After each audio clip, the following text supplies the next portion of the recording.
On today's episode of Keeping It Real, Cam Marston remembers some of the home remedies he's experienced from back in the day. In college, I was told I had scabies by the campus clinician, and they prescribed a white liquid, and I was instructed to cover my body up to my chin with it and leave it on for 2 days.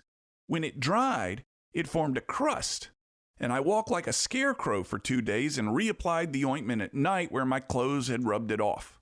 It was awful, and the ointment had a noticeable smell. When the 2 days were finally over, I gratefully washed it all off, and a day later, I still had scabies. It didn't work.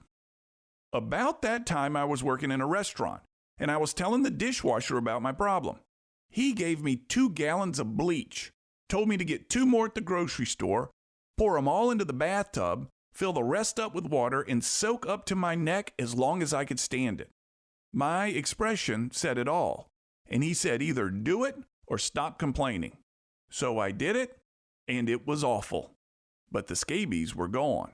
I smelled like bleach for days, but the rash was gone.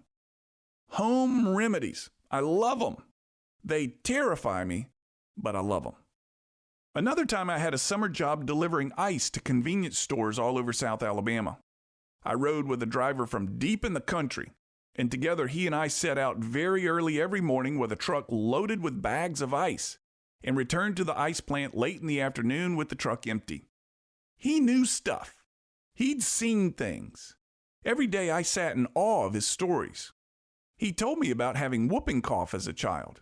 His neighbor brought over a tablespoon full of sugar soaked in gasoline and made him swallow it. The whooping cough was gone. He was cured.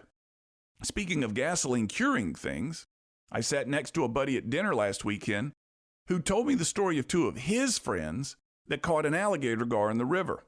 When they finally got the hook out of its mouth, the guy was about to throw it back when the other guy stopped him. "You can't eat these things," the guy said. "They taste awful." "No," the other guy said. "All you need to do is soak them in gasoline for a day."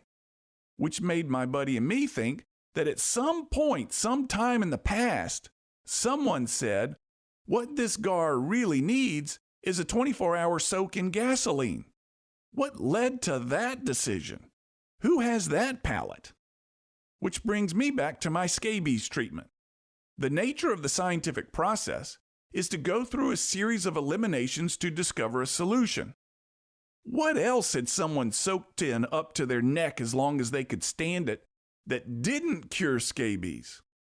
It's an unsettling thought. I'm Cam Marston. I'm just trying to keep it real. To hear more commentaries, search for Keeping It Real with Cam Marston on your favorite podcast app, or follow Cam Marston on social media.